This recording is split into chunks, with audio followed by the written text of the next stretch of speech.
Today, we are going to share how to check your Toins achievements and your level.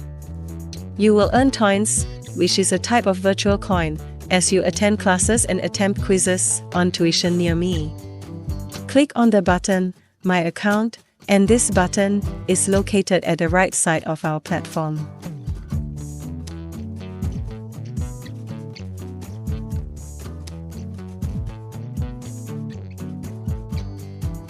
This will bring you to the My Account page.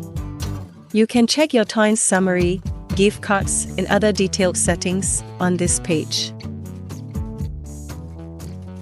Click on the tab Toins Summary. On this page, you can check your current tuition near me level. You can also check what is the next level.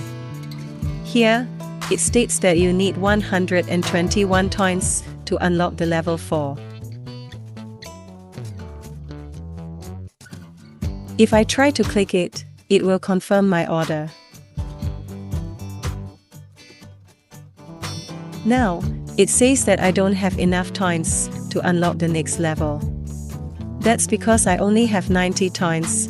On the same page, I can also check the badges that I've earned. You can earn more badges if you attend more lessons and attempt more quizzes. Thank you for attending today's webinar, and we look forward to seeing you again.